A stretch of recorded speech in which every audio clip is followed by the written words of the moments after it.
하나님 말씀 창세기 17장 1절부터 4절까지 말씀입니다. 아브라함이 99세 때 여호와께서 아브라함에게 나타나서 그에게 이르시되 나는 전능한 하나님이라.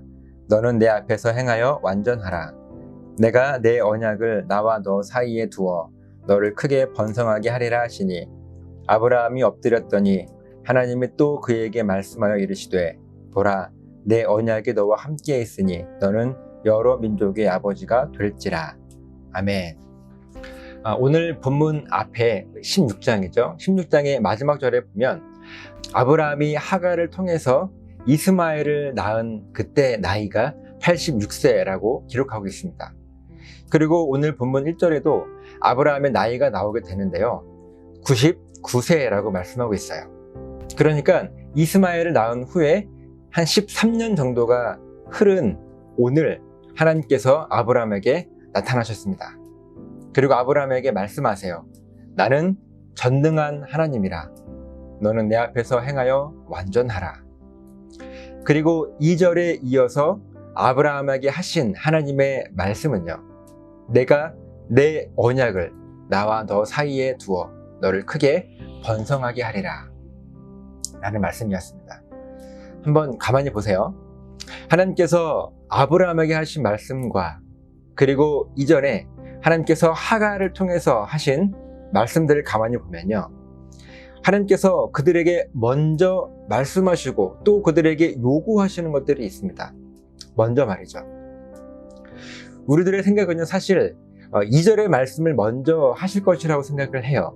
하나님의 약속에 대한 말씀입니다. 내가 내 언약을 나와 너 사이에 두어 너를 크게 번성할 거야. 그러니까 너는 내 앞에서 행하여 완전하라 라고 1절의 내용을 나중에 말씀하실 것이라고 우리들은 생각합니다. 이것은요, 우리들의 신앙생활의 모습에 실제적으로 드러나고 있습니다. 이런 고백들을 우리가 해요. 하나님, 저에게 놀라운 복을 허락해 주세요. 그러면 제가 하나님을 섬기겠습니다. 하나님, 이 문제를 꼭 해결해 주세요. 그러면 제가 하나님을 따르겠습니다. 하나님, 이 병을 좀 낫게 해주세요. 이 고난을 좀 지나가게 해주세요. 이 아픔이 얼른 회복되게 도와주세요. 이 상처가 빨리 낫도록 붙잡아 주세요. 그러면 제가 하나님을 전적으로 섬기겠습니다. 너무 당연하게 우리는 이런 기도를 하고 있습니다. 그리고 또 다른 우리들의 모습 가운데서 저는 아주 위험한 고백이라고 생각하는 고백은요, 이런 거예요. 하나님, 이 문제를 해결해 주셔서 감사합니다. 이제 하나님만 온전히 따르겠습니다. 하나님, 나의 병을 치유해 주시니 감사합니다. 이제는 하나님께 충성을 다하겠습니다. 하나님, 저에게 평안을 주시니 감사합니다. 이 고난과 이 문제와 모든 상처들이 회복되게 하시니 감사합니다. 이제부터 내가 살아계신 하나님을 믿겠습니다. 라는 고백을 우리들은 아무렇지 않게 하나님을 향해 고백하고 있어요. 한번 가만히 우리들의 모습을 점검해 보십시오. 아마 이런 고백들이 있을 것입니다. 그런데 하나님께서 가장 원하시고 하나님을 향한 우리들의 가장 성경적인 신앙 고백은요, 오늘 1절의 말씀과 같이 나는 전능한 하나님이라. 너는 내 앞에서 행하여 완전하라. 라고 하나님께서 우리들에게 가장 먼저 분명한 기준을 말씀하셨고 또 명령해 주셨습니다. 그리고 그 명령은요, 너는 내 앞에서 행하여 완전하라 라는 내용이에요. 먼저 우리들이 가져야 할 신앙생활의 기준은 우리들의 상황이 어떻든지, 내가 어떠한 모습에 처해 있든지, 지금 내 마음이 얼마나 아프고 또 좋고 한 그 내 마음의 기분과 상관없이, 그저 그 모든 것과 관계없이 너는 내 앞에서 행하여 완전하라 라고 하는 기준이고 명령이었습니다. 이 기준은요, 저와 여러분의 신앙 고백을 먼저 완전하게 하라고 하는 하나님의 명령입니다.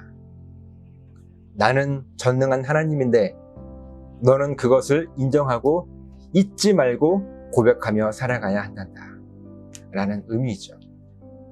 그리고 아브라함은 이 하나님의 명령과 기준을 온전하게 받아요. 3절 말씀입니다. 아브라함이 엎드렸더니, 이때 엎드렸다라고 하는 이 말씀의 원의 의미가 무엇인가 하면 완전하게 그대로 받아들이다 라는 의미를 가지고 있습니다. 지금까지도 그렇게 아브라함이 고백해왔던 것처럼 사실은 하나님의 약속의 말씀은 의심했을지 몰라도 하나님을 향한 아브라함의 신앙 고백은 늘 온전했습니다. 하나님, 저는요 하나님 앞에 피조물밖에 안 됩니다. 나를 구원하시고 살리시는 분은 오직 전능하신 하나님 한 분뿐이십니다 라는 이 고백을 하나님께서 말씀하신 신앙생활의 기준을 완전하게 그대로 받아들이면서 하나님 앞에 엎드렸던 거예요. 그랬더니 하나님께서 또 말씀하시죠. 4절에 보라, 내 언약이 너와 함께 있으니 너는 여러 민족의 아버지가 될지라. 아브라함을 향한 하나님의 최고의 축복 아니겠습니까? 사랑하는 여러분, 계속해서 여러분들에게 묻습니다. 여러분의 신앙 고백은 어떻습니까? 먼저 하나님께서 나에게 무엇을 해주셔야 그때 비로소 하나님을 믿으시겠습니까? 아니면 하나님께서 나에게 놀라운 일을 행해 주셨기 때문에 하나님을 섬기겠습니까? 어쩌면 이런 모습은요, 앞에서 살펴본 하갈의 모습과 다르지 않습니다. 사실 지금까지의 아브라함의 모습도 우리들이 가만히 보면 우리들의 모습과 그렇게 크게 다르지 않습니다. 하나님의 약속의 말씀을 의심하고 또 때론 비겁한 모습을 하기도 하고 사람의 말에 휘둘리고, 그런데 이 아브라함은 분명한 기준을 가지고 있었어요. 하나님이 어떤 분이신지, 그리고 내가 어떤 존재인지에 대한 신앙 고백의 분명한 기준 말입니다. 저 여러분이 어떠한 상황과 환경과 또 고난에 있다 할지라도 지금 내가 겪고 있는 문제와 고난과 상처와 그 아픔의 해결보다 오늘 아브라함과 같이 가장 먼저 하나님을 향한 신앙 고백이 온전할 수 있도록 우리들의 신앙생활을 날마다 점검합시다. 이 분명한 기준을 가지고 살아가게 된다면 우리들도 아브라함과 같이 하나님께 아주 놀라운 모습으로 쓰임받게 될 것입니다. 저 여러분들이 이 믿음, 이 분명한 기준을 가지고 오늘도 승리하시는 저 여러분 되시기를 예수님의 이름으로 부탁을 드립니다.